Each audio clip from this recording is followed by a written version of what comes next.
This episode of the CUInsight Experience is brought to you by Allied Solutions. With over 40 years of experience in the financial services industry, Allied Solutions helps more than 4,000 clients grow or enhance their bottom line, protect their business and consumers, and evolve to stay ahead of the competition. Welcome to episode 151 of the show. That's crazy. My name is Randy Smith. I'm one of the co-founders of CUInsight.com, and the show is all about taking a deep dive with the leaders of the credit union movement that make it so great. Today, I am having a conversation with Dan Berger. Dan is the president and CEO of NAFCU, one of my first guests on the show, so I'm pretty geeked up to have him back. And with that, we'll just jump right in. Dan, my friend, welcome back. Thanks for being here again. Randy, thank you so much for the opportunity. I remember that first episode, and I'm glad to be back. This is going to be fun. Let's rock and roll. Oh, I cannot wait. And it's hard to believe. I mean, you're helping me kick off season 5, as I said, of the show, which is mind-boggling to me because when you were on, you were one of the first 10 guests. I think you might have been number 2 or 3 right there. And at the time I committed to doing 10. So it was like, if it works, it works. If it doesn't, we'll move on from it. And so here we still are. So thanks again for being back. To get us kicked off, for those, for the listeners out there, a little bit of background. Where'd your career start and how did that find you to credit unions? None of us probably grew up going, hey, someday I want to work in credit unions. Yeah, I grew up in Gainesville, Florida, and I volunteered on a political campaign in 8th grade. A friend of mine's father was running for the state senate for the Florida legislature. Went to, watermelon festivals and stuff like that, mullet tossing and things like that, and passing out candy in parades and knocking on doors. And it just snowballed from there to running political campaigns in high school and college, and had some success there. And as you know, politics is the ultimate business.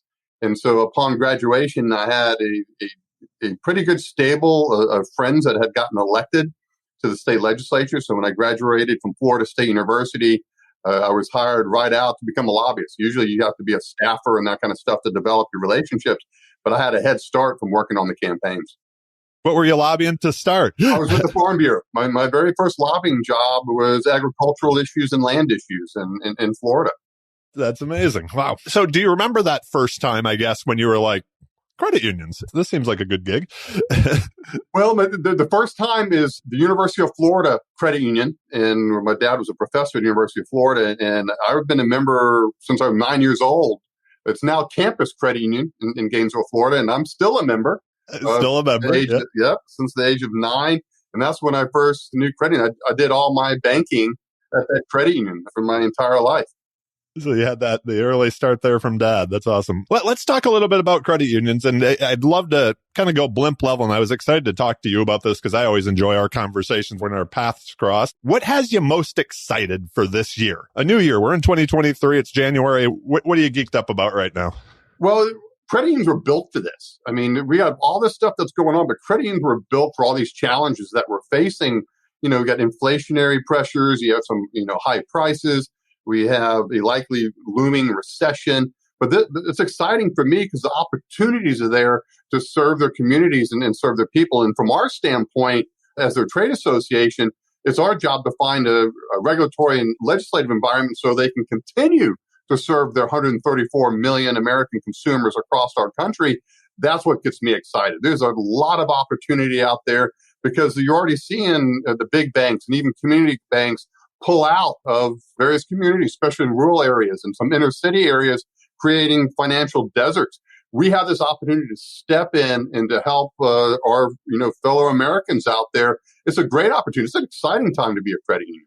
Absolutely. I'd like to ask you this from a challenge standpoint. You mentioned inflation and economic issues that are, maybe on the horizon and that we've kind of been dealing with now. But what about when I'm listening to you talk about like even the community banks and the banks, whether it's consolidation in the credit union space, consolidation in financial services, fintech disruption. I mean, like I kind of get sick of hearing fintech disruption. I think there's opportunity there. But what are the challenges that, again, like as we look at credit unions as an industry, as a movement, it's much different from when you and I got in the game, just on the sheer numbers of whether it's credit unions, leagues, system partners, like vendors. I mean, there's a lot of consolidation that's going on.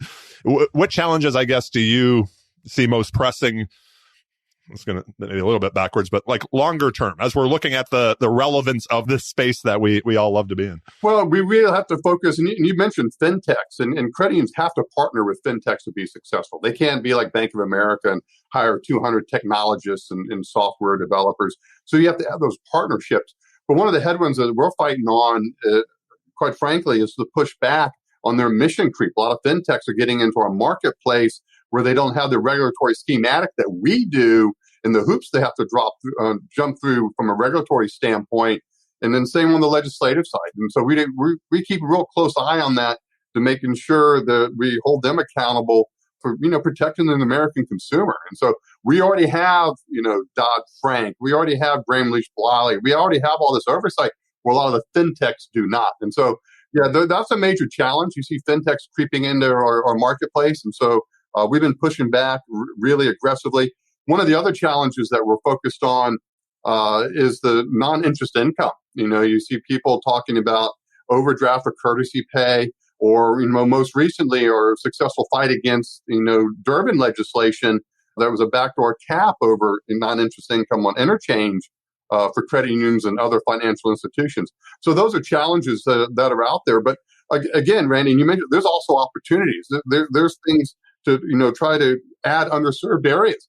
You got these, financial deserts being created by banks across our country. Allow us to do it. Well, of course, we get sued, or an NCOA gets sued when we're trying to do stuff like that. Bankers don't want to serve certain communities across our country, but we do. So let us do that. And so those are opportunities that are out there. Yeah. A lot of opportunities, that's for sure. What has you most excited? Let's bring it inside the house for NAFCU coming up this year. Well, if you look at the trends, for us, we're excited about the opportunities with the new Congress. We're excited with the opportunities with our relationships with the various prudential regulators that we work with. From a business standpoint, and NAFCU side, all our conferences are trending to another year of sold out conferences. So when you put your business hat on, your NAFCU company hat, you're like, I like that trend. And as you know, I'm an economist by education, and we have a dashboard, and I look at all this stuff daily, if not hourly, and how things are trending. And they're trending great. Our membership is growing, and we're updating our membership slide. And so any of those trends that have that hockey stick going up, it makes me excited.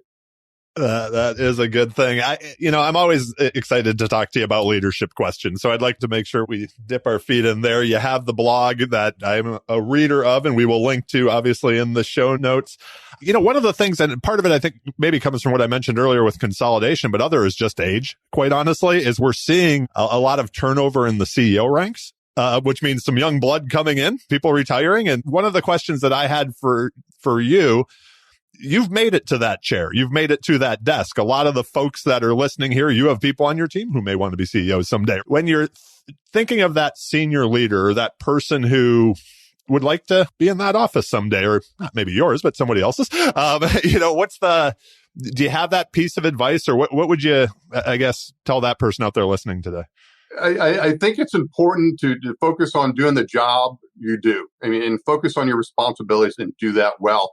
It's great to have goals and ambitions, but you have to do your current job well. It just, that'll come. And then I always said, I had one of my mentors early on said, hey, work really hard to make your boss look good, because it's a twofer. It makes your boss look good and it makes you look good. And so there's some generational discussions that I'm sure you've been part of. I won't say millennial Gen Z necessarily, but I'll say millennial and Gen Z. They want to be a vice president yesterday or tomorrow. And so, and that can occur. That's a great goal to have. And there's a road to get there, but be patient. Make your boss look like a rock star. And in turn, you look like a rock star. And so I have found that formula work for folks really well. But more importantly, be coachable. And if there's training that's available, we do a considerable amount of training here at NAFCU for staff. You can get an executive coach. I had an executive coach early on when I was appointed CEO. They help smooth out your rough edges. They may show you some blind spots that you might have, because these executive coaches have seen it all. These trainers and consultants have seen it all. And it's extremely helpful to get that feedback. And then it helps build your confidence at the same time, because when you're thrown or thrust into an appointment as a CEO, you're ultimately in charge of everything. Everybody wants the chair till they get the chair. The pressure is like enormous, but it's also extremely rewarding. But that coaching and that training has always been very helpful to me. You know, something I was impressed with about you was, you know, when you kind of, people were sports guys, right? Like the Belichick coaching tree. And when Carrie got the tap on the shoulder to be a president and CEO in Virginia, you know, I felt like you were supporting her in that effort. You know, I mean, like after she got the gig, and I think that's such an interesting thing but it shows, to me at least, it shows a bit, some character, because obviously you're losing a great employee, but yet they're growing into something too. So you have to be proud as well. We'd all love to keep that defensive coordinator, right? Like, absolutely. and from Carrie's standpoint, she got that on her own. And we talked about it, let's make this happen. But we worked together for 16, 17 years. And so the opportunity arose, and it's something that she wanted, and she went and got it. And I couldn't be more proud of her. She's really turned that organization around, and really focusing on the issues that her members care about. I couldn't be more proud of Carrie. Yeah, that's awesome. She was willing to her episode too. She was a guest on the show. But, you know, you mentioned, you know, early mentor and coaches. I'd like to talk about, you know, your network, you know, those people that you bounce things off of. You know, there's a lot of, you and I think we're very fortunate. We get to travel around and, you know, we meet a whole lot of smart people on, you know, that kind of daily basis. But who do you surround yourself with? And do you have that person that kind of, we can't have just all, you know, yes people around us, right? Like somebody has to kind of speak truth to power. Somebody has to be like, I don't know where you're going with that, Dan. That's kind of a dumb idea, you know? Randy, I can tell you this. My senior execs, Randy Salser and Anthony Demagon and Greg Misak, are not yes people. They're not shrinking violent. If they think something needs to go in a different direction, whatever, they give me the feedback very directly. And but I also have a cabal of other credit union CEOs that I met with when I first got appointed CEO here at NAFCU. There were CEOs of other trade associations, not within the Washington, D.C. community, not in financial services, not across various industries. And we used to meet like once a quarter, the kind of stuff. And when COVID hit, we started meeting monthly and talking about things, because this is all new. None of us has been through any of it. Nobody had, right? Yeah. And so we each were kind of canary in the coal mine, looking at issues and talking about issues. And it was just really helpful in the feedback. And we talk about everything from, you know, corporate culture, you know, so how are we going hybrid? You're going to continue to be remote? All these issues that were dropped into our lap because of COVID, we talked about. So this cabal of CEOs were extremely helpful. They had been in the industry of CEO, you know, for decades and stuff. And so they had a lot of experience and really helped me keep an eye on some of the blind spots they said they ran into when they became CEOs. But we also talked about board management and board governance and in your relationship with your boards and stuff like that. And then that was really helpful too. And it was just, you know, from our standpoint, we made some changes internally that we are extremely transparent with our board. We disclose everything, warts and all, and we have this transparency, and we developed this trust with our board. And it's because of that communication and that transparency that I learned from others. You know, some CEOs like to, you know, keep folks in the dark and stuff. We did the exact opposite. You know, we just opened everything up. Here we're going, and we provide, you know, a huge president's report to the board for every board meeting, and it shows everything, and it has all the metrics and stuff that we look at in my dashboard and that we're looking at, and then it shows, thankfully, a pretty successful track record. But there's hiccups along the way and projects we tried and things that didn't work. But I disclose that, you know, and hey, we tried this. We did a little bit of investment in it. It didn't work out, but we disclose it. So that trust factor's there with my board. And but they also, credit goes to the board. Ever since I've been at NAFCU for 17 years now, it's one of those, we've had great boards. These are men and women that are CEOs of credit unions, and they care about the industry. They care about NAFCU, and they've been very supportive of myself and my colleagues. So you do have some great board members. Yeah, there's quite a few that have been on the show. Yeah. My board, ever since I've been here, have been fantastic.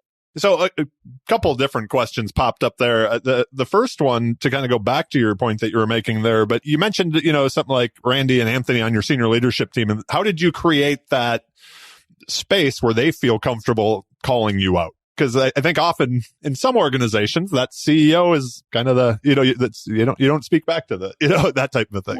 We agree to disagree on different issues, and they present their arguments. It's a healthy discussion. I don't agree with them all the time. Sometimes I say, hey, that I really think it has to go this direction, and we do it. But the vast majority of the time, I listen to them, and I value the input a great deal. But it's just the hiring process. That's where it starts, is making sure you bring people in that have the qualities that you're looking for from a culture standpoint. And so I think it starts with the individual. It's not me. It's the recruiting of the individuals that have joined us, that have that personality, that have that competence, and they have that ability to give me that feedback and that direct feedback.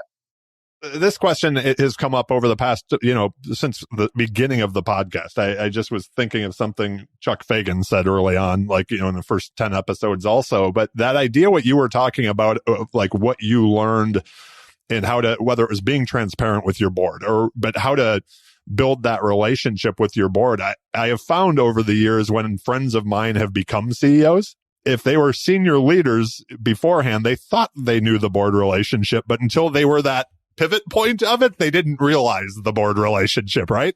I guess if you had like that one hack piece of advice, whatever you want to say, for that first time, day one CEO has to deal with the board for the first time, even if they've been in the room before, but they haven't been in the chair.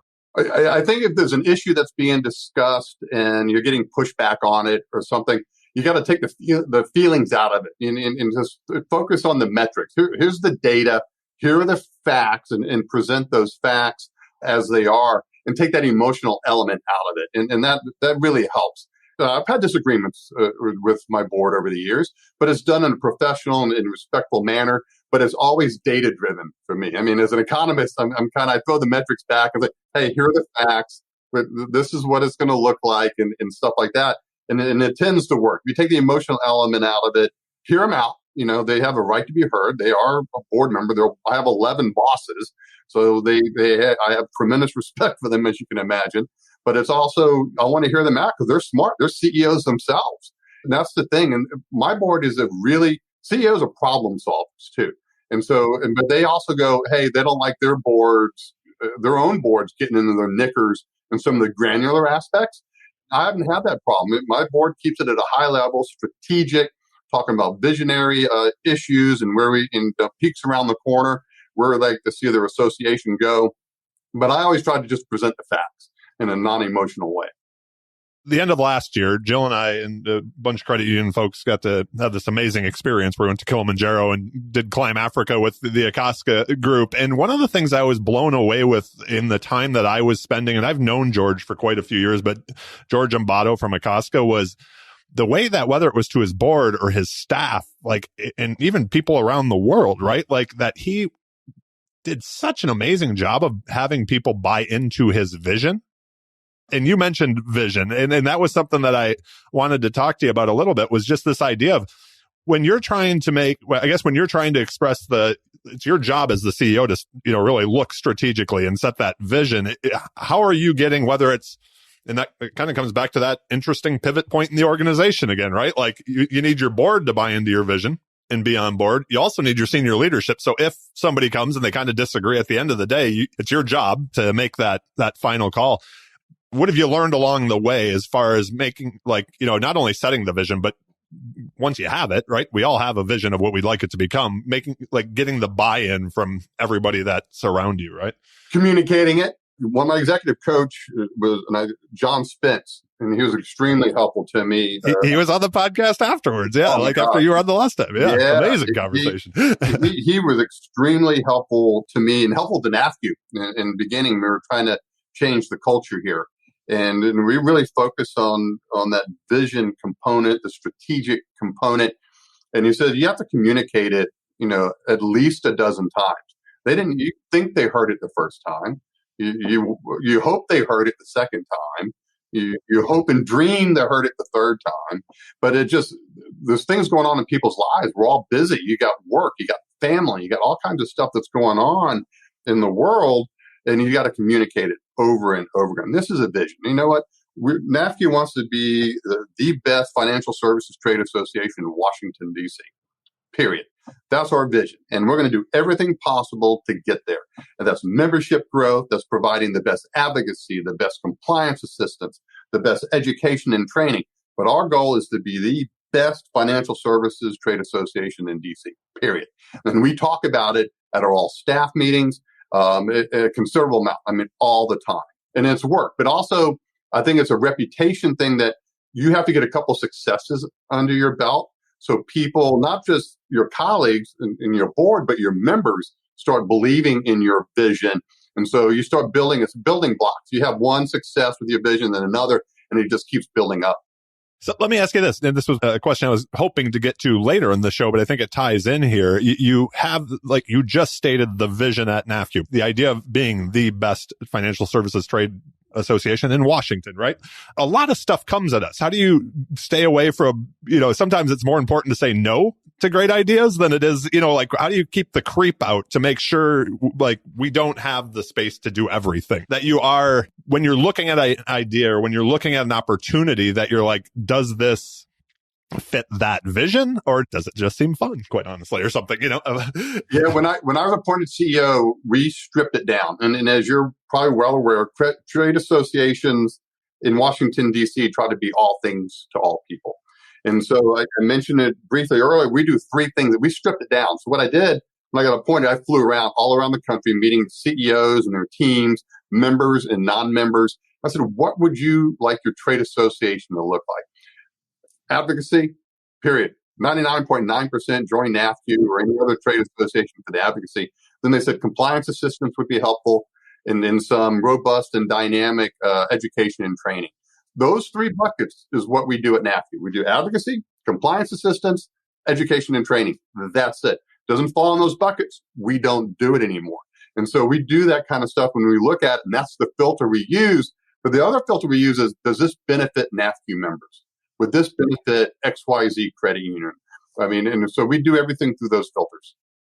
How have you learned over time? This was a really tough thing for me to learn over the years as I was, when Dave and I were building CUInsight, was like, we thought all of our ideas were good ideas. So the idea of killing an idea, I think often in my career, I've waited too long to stop something. And that takes time, it takes energy, it takes resources, capital. When I think about the chair that you sit in, and when I think about NAFCU, the priorities can change. You mentioned, new Congress coming in. Do you look at, I feel like you would have to, I've never done your job, but I feel like you'd have to constantly be looking at where can we get the wins? Is this the time to get the win? Do we have to back burner something? Have you picked up anything along the way, that project, that idea that you've maybe put time into, that you're like, it's just got to go, it's not serving, We've had numerous. We pilot everything and we test it and we talk about it here. I got a fantastic management team and we talk about those issues. Try it. There's nothing you can do to burn down NAFCU. Okay. There's nothing you can do to burn down NAFCU. Try it. If it works, great. If it doesn't, don't do it again. We cut a lot of things 7-8 years ago when we were kind of stripping things down to refocus NAFCU a little bit. And we kill things all the time. And we looked at it and we would say, that didn't work. Nice try. We'll report back to the board. Hey, we gave this a shot. Didn't work. But we've done some things that did work. I'll tell you one that was a considerable investment was our studio that we had. It was a very expensive studio that we had built, comparable to CNBC, ESPN. It's awesome. And we utilize the heck out of it, and other organizations in the community utilize it, like Habitat for Humanity and others, and they can come in and utilize this thing. But we knew going forward from a visionary standpoint, this is going to be the future. It's going to be hybrid. We're going to have in-person conferences, and we're going to have a video component to it or a digital component to it. And so we invested, and it's already paid for itself. I told you the last time I saw you, I thought you all did a great job of that, bridging that. That's a quick moving pivot, right? And investment, right? Yeah, we weren't prescient for a pandemic. We had a big snowstorm, if you recall, when I became CEO. We had 4 or 5 feet of snow and everything in the region shut down. And I said, we can't operate like this. So let's give everybody laptops and stuff like that. So when everything shut down, what was it, March 16th or something, we pivoted within a couple hours. Everybody was live. No one knew that we had shut down now. And so it was just, we pivoted right away. You know, one of the things I love about the podcast is just that scratch your own itch questions that I have. And I don't know, probably about a year and a half ago now, I remember I was listening to a podcast and the person asked the question of like, what was that greatest investment that you ever made in your career? And the example that he gave was Warren Buffett says it's the Dale Carnegie course. Was there an investment that you think back on that you're like, wow, that was worth the money and then some, right? In college, I did take a Dale Carnegie course, and it was extremely helpful. But investment, probably my economics degree from Florida State, because everybody who wants to get into lobbying and stuff, which is what I wanted to be in high school. I mean, if you look at my high school yearbook, it said corporate lobbyist. And I knew that's pretty amazing. At a young age what I wanted to do. But everybody was a political science major and stuff like that. And I said, you know what? I've got the politics side of it, I think, working on all these campaigns and knowing all these state legislators and local officials. Let's learn about the business side of policy and politics, which is economics. And so that's what I majored in. So that my economics degree from Florida State was extremely helpful. And then probably secondary, my master's degree, my grad school was probably my second. That's awesome. What you mentioned earlier about, you know, the team and like creating that, you know, the space where you can have those discussions and the back and forth. When you're looking to add a person to that senior leadership team that reports to you, is there something that you're looking for? On the flip side of that, is there the no-go that if somebody says something in the interview where you're like, you're not here? Yeah, there's two components to it. We kind of have a hiring matrix, at least I do here at NAFCU. I like people in high school and college that were in theater or marching band or played college athletics, because that means you're part of a team. But more importantly, you have to have excellence, because how you perform affects the overall team. To be part of that is really helpful. And if you didn't do any of that, make sure you had a job that did that. You're part of a crew at McDonald's. You're part of a team. So wherever you're working, you're job specific.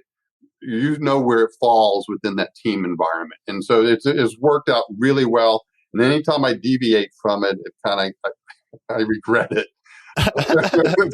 but it's worked out really well for us. But secondly, besides the hiring matrix, it's attitude.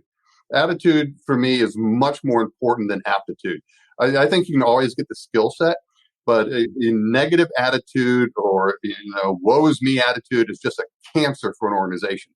I like people that help the organization get the yes, help me get the yes. Stop telling me no on everything, for the love of God. Let's find a way to get this done, because it's in the best interest of NAFCU and our members.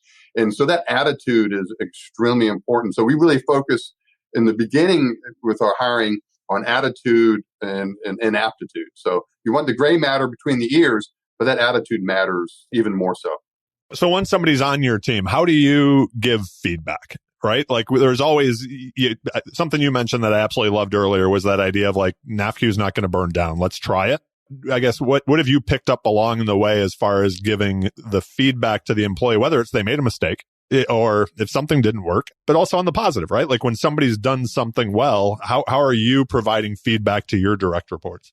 In person's always best. And in this environment, it's, a little more difficult, and you can do it through texts and emails and such. I prefer in person, and just, say thank you. I mean, it goes a long way. Say, nice job. Thank you. Really appreciate the work you did on this project or on this issue is helpful. But we also have a pretty robust employee review process here at NAFCU. Probably the most difficult thing I worked on when I became CEO. We revamped everything. We modeled it off after Southwest Airlines and some of the others that are known for really good corporate culture. And so we have a 3-part component. You have your personal annual evaluation or review. You have what we call an organizational citizenship review. How do you play in the sandbox? And then we have our corporate goals, which is set by the board. And we try to make them all binary. And so it kind of takes a lot of the subjectivity out of reviews. And we touch base throughout the year. And so we have multiple ways to do it, but in person still always the best. A couple more leadership questions before we get towards the end of this. And one was that I was thinking about when I was knowing that you were coming back on the show was this like idea of often, like as organizations grow, as we grow in the roles in the organization, it kind of feels tougher to move the ship. So how do you continue to still take the risks that, because my guess is when you've talked a lot about when you came into NAFCU, you changed a lot of stuff. Like you looked at, and I'm sure it wasn't day one, but it was over time. You took a look at like what you needed to do. You streamlined priorities. You did all of that. How do you make sure 17 years in, is it? I think you said earlier that you're still moving it forward now that you're basically changing stuff that you implemented maybe a decade ago. Oh, absolutely. Just like you and Jill do. You have to get out and talk to people. And so I travel probably 100,000 miles a year visiting with members and non-members and talking to them. And we focus at NAFCU on the operational issues. And so tell them what's keeping you up at night? What is the headache that you have? What are the problems? What are the walls we can tear down for you that would be beneficial to your institution or to your teams at your credit union? And so it's just having those discussions and go, hey, something's keeping you up at night. And what is it? Is it the CFPB? Is it the NCUA? Is it the bill that Durbin filed? I mean, what are these things? But usually it's more operational issues and, trying to get into new markets and wanting to serve more underserved areas or maybe a CDFI grant. I mean, there's a lot of that concierge service that we do at NAFCU as well. So it's just asking and talking to them. And that's you have to be responsive to your membership. And I think we are. And I think our reputation says that at NAFCU, and that's where most of our growth goes, is that we return phone calls, we reply to emails, but we want that direct feedback because they're in the trenches. I'm not running a credit union, I'm their lobbyist. And so I want that feedback and what specifically we can do to be of help, and then we go do it. One of the last questions here in this chunk, we've realized that like what work looks like is a little bit different. And I think that's changing. Your daughter's in college, and what work looks like for her coming out of college is going to be different than when you came out of Florida State, I'm sure, right? For credit unions, what in your mind, what does a career in credit unions look like 5 years from now, 10 years from now? Say your daughter made a career in it, right? I think that it'll look a lot the same. I don't think it'll change that much. There'll be some that still need and want branches. But I think this, your handheld device, having that digital experience is going to be more important than ever before. And so you're going to see them invest heavily in technology because if you don't, the fintech or the bank down the street or even the credit union down the street is going to be doing it. And that doesn't mean chase every shiny squirrel that comes out there from a technology standpoint, but make sure that you have a member experience, a member engagement where they can get access to their money, they can send their money easily and quickly. My daughter is an expert at Venmo. And so you want that generation. And it's not just, she had a party at her house and I asked them just out of curiosity, what do they use? PayPal? Do they use Zelle? And every single person in the room, except one, use Venmo. And so, yeah, but like probably scan their own little QR code. And that's absolutely. For the party, right? And the thing is, there's a scam going on with the youth of today. So what happens is they go, oh, I got this one. You just Venmo me the money. So my daughter will pay for something with her credit card and they Venmo her a bunch of money, but it doesn't come to me. It pays in her Venmo. Yeah, right. Okay. So yeah, she's loading up her Venmo account, but dad's paying the bill. I love it. That's a problem for parents of America today. That's fantastic. Yeah, no, my friends paid me back. That's right. I understand the transaction, sweetie, but you're missing a step. I absolutely love that. That's fantastic. Before we move on to the end of the rapid fire questions, actually, before that, I have one more question for you there, but it was interesting what you were saying about the digital experience. And just recently, I was reading an article about the German company that I think bought Politico, and the CEO is this go-getter. But in the end of the article, but this is terrible when I'm not remembering the name or the article, but I'll have to find it and link to it in the show notes. But he mentioned from like a publication standpoint, but I think it goes through to credit unions and so much other stuff that, you held up your cell phone. There's not more cell phones. So it's now like, how much of that market do you have? That's what he was talking about it from a news standpoint. There's not more news consumers really, right? No, it's not. That digital transformation has happened. So how much it's now concentrated, on how much of that piece of the pie can you take? And I think about like you talking about your daughter and her friends, all that Venmo. If we're trying to take a piece of that pie and we're not partnering with Venmo or something else, it's not like we can go find new consumers, right? We're already all doing that. You have to be top of wallet for sure. You want that credit card to be on the Amazon account. You want that credit card to be part of PayPal. You want that credit card to be part of Venmo. You want to make sure that credit union has that credit card everywhere, or the debit card attached to various platforms that you utilize. But yeah, you're absolutely right. The market's not going to expand with more smartphones, being out there. They're pretty much proliferated everywhere. So to your point, people want access to their money. They want to utilize their money in an easy, frictionless way. And if you can do that, you can maintain your marketplace, you can grow it. Absolutely.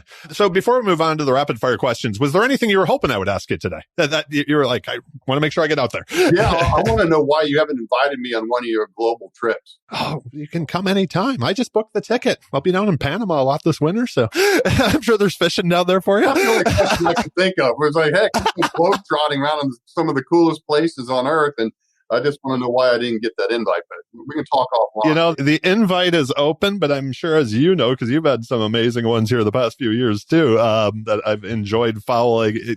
It is often tough to get people to pull the trigger and go places, right? Like it's this like open invitation and stuff. And then it's like, no, it was Joel and I again. So,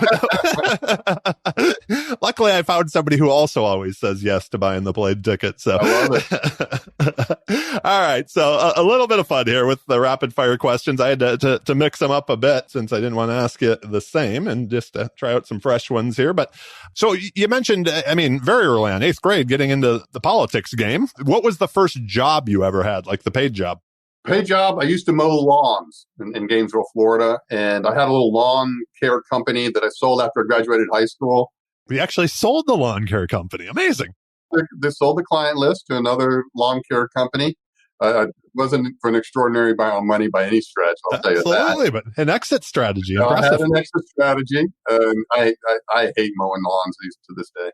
But I mowed so many, thousands and thousands through middle school and high school. I painted for a summer in college, and I hate painting to this day. It was outdoor house painting. It was like new subdivision, inside outdoor house.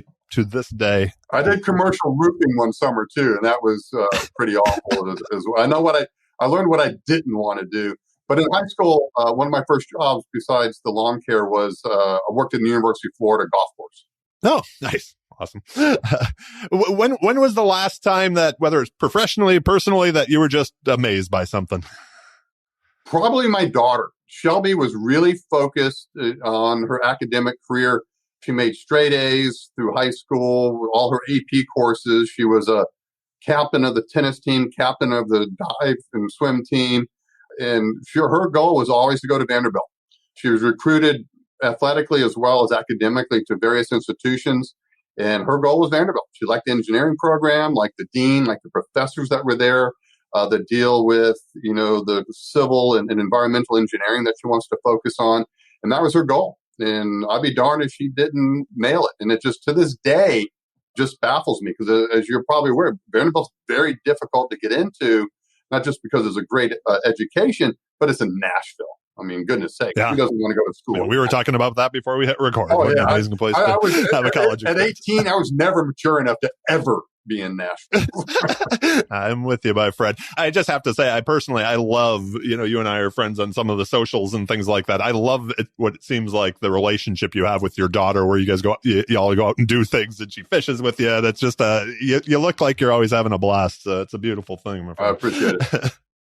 Is there anything that you're currently working on yourself about? Where's the personal growth space?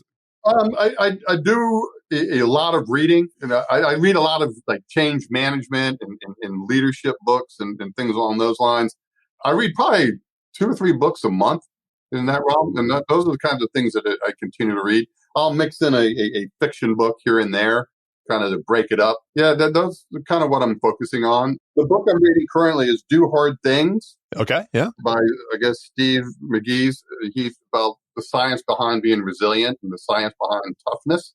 Really interesting read. I have not read that book, but you're adding to my list. It's good. Something, we've mentioned your daughter a couple times on this. One of the things that I've noticed, and I added this question a while ago because I think it's important, is that often to become a leader or a CEO, we often have that kind of singular personality, if you want to say. Sometimes we really can put our head down and go. Any hacks for finding some of that balance in life. It seems like, you've done a good job with that when like I said, see the relationship with your daughter. Anything you would say there to the folks out there who don't want to let the career kind of get in the way of the personal side as well? Yeah. This comes again to the cabal of CEOs I spoke to. And they said they all made mistakes. And some of them made some pretty serious mistakes with not paying attention to their families, to their wives or spouses and children. You have to make it a priority.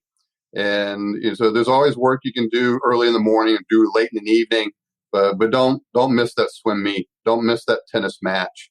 She'll remember that forever. And you can always get that job done unless it's a real, something really on fire, a real major crisis. It could usually wait a couple hours. You have to make that a priority. And that was something my wife and I actually did talk about when we had Shelby, was to make that a priority. I have not missed many of her recitals or tennis matches or dive meets. I just made it a priority. And my board is very supportive of that because they all have kids as well. But that was the thing. That was the feedback that I got directly from the cabal of CEOs I spoke to. That's pretty good there. Is there anything that you're, let's just say, unreasonably thrifty on or cheap?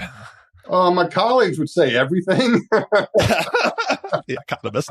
Yeah. My wife gets mad at me because I can make a tube of toothpaste last a month. I can squeeze the death out of that thing and make it last longer, and she just throw it away and open a new one. It's the Pennsylvania Dutch frugalness. You know the joke that, how copper wire was invented? It was two Pennsylvania Dutchmen fighting over a penny. Well, that's me. So it's squeezing the last bit of the toothpaste out. I love it. What's the best piece of advice you've ever received, and who gave it to you? My grandfather, speaking of Pennsylvania Dutch, he was a Pennsylvania Dutch carpenter and painter. And he said it takes the same amount of energy to be nice and helpful as it does to be, I'll say, jerk. Perfect. We don't have to check the E on the Apple right now still. We made it this far. Maybe that was so. Still early, though. It still is. We got a couple minutes left here. This was a question that last summer I saw Chairman Harper from the NCUA, and he was like, what question I'd love you to ask your guests? And it was, who plays you in the movie biopic of Dan's life? I was going over these questions with my daughter last night. We do a little FaceTime a couple days a week, and I told her I had this question. She said, hands down, Chris Hemsworth, because I want to meet him. Amazing. It had nothing to do with me. It had to do with the fact she wanted to meet Chris Hemsworth. And maybe Dexter, maybe Michael C. Hall. I feel like you and your daughter just went different directions on who you want to meet. Awesome. You mentioned the one book. Anything else that you think everybody out there should read or that should be on the reading list, I guess, since the last time you were on the show? Yeah, I would. I always go back, and I still go back and, go through it again just for reminders. You don't learn anything really new. But, John Spence is awesomely simple. And there's so many nuggets. And it's just, it'll trigger like, God, I need to work on that a little bit more. And I was really doing a good job of that last year. I need to refocus on that. And then that one, if listeners have not read it, they need to, because it's just a terrific business management book. I agree with you. I read that before he was on the show and was thankful for it. Last question. Any final thoughts you'd like to share or asks of our listeners out there today? No, from our standpoint, it's a great time to be a credit union. And it's just go out there and serve your members, take care of them, because they're going to need it. There's some challenging times, with the high prices and inflationary pressures that we have and the looming recession next year. Go out and take care of your communities. Go out and take care of your members. But we were built for this. It's a great time to be a credit union, and go have at it. I love that. We were built for this. And there you go. Dan, thanks so much for being on the show, my friend. I can't wait for our paths to cross again soon. I always enjoy that. Thank you, Randy. I look forward to it as well. I really appreciate the opportunity, and have a prosperous new year. There you go. Well, hopefully it's a good new year for all of us, right? So thank you again, my friend. I greatly appreciate it. We will link to everything we talked about today in the show notes. And a few things before we go. Make sure to check out Allied Solutions, as I mentioned in the beginning, in the show notes as well. You can see how you can leverage their 40 years of experience to help protect your credit union and grow your credit union. They're a longtime partner, just like NAFCU is of CUInsight.com and of the podcast. I am so grateful for all their support so that I get to have this much fun doing what I do. Please also subscribe to the CUInsight Experience on your favorite podcast player. We're on them all. Also, check out the NAFCU podcast. I've been listening to that recently, so it's a very good one. And NAFCU Services has one also. So subscribe to them all. There's a lot of good information out there.